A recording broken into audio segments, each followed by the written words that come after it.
ঝটপট এই নাস্তাটি তৈরি করতে পারেন, যা তৈরি করা খুবই সহজ আর মাত্র কম সময়ে এই ইয়ামি নাস্তাটি তৈরি করা যায়।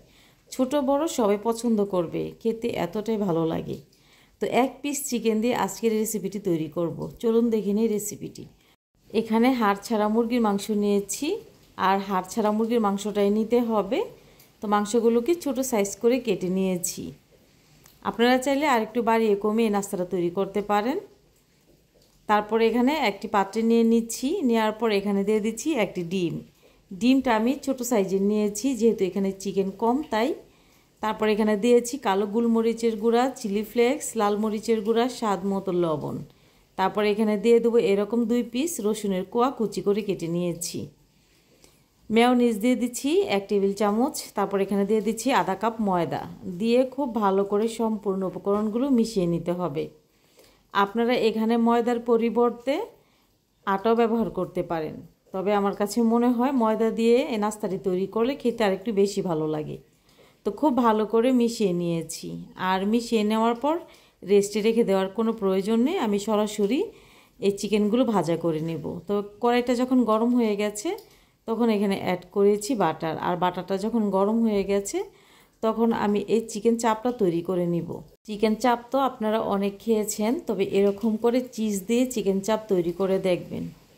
ছোট বড় সবাই অনেক বেশি পছন্দ করবে। রেসিপি ভালো লাগলে শেয়ার করার অনুরোধ রইল। আপনি যদি আমার ইউটিউব চ্যানেল থেকে দেখে থাকেন তাহলে সাবস্ক্রাইব করে নিতে পারেন। আপনি যদি আমার ফেসবুক পেজ অথবা টিকটক আইডি থেকে দেখে থাকেন তাহলে লাইক ফলো করবেন। তো এভাবে করে আমি চিকেন চাপগুলো তৈরি করে নিয়েছি, আর চুলার আঁচটা আমি মিডিয়াম টু লোতে রেখেছি। আর রাখার পর একটু ধীরে সুস্থে তারপর এগুলোকে ফ্রাই করে নিতে হবে। হাতে একটু সময় নিয়ে ফ্রাই করতে হবে, তা না হলে কিন্তু চিকেনগুলো নিচ থেকে পুড়ে যাবে আর ভিতরটা কাঁচাই রয়ে যাবে। আমি একেবারে লো আঁচে তারপরে এই চিকেনগুলো ঢাকনা দিয়ে ঢেকে ভাজা করে নিচ্ছি, যেন চিকেনটা খুব ভালোভাবে সিদ্ধ হয়। এখানে আমি পছন্দ মতো চিজ নিয়েছি, আপনারা যে কোনো চিজ এখানে নিতে পারেন। খেতে কিন্তু একই স্বাদ হবে।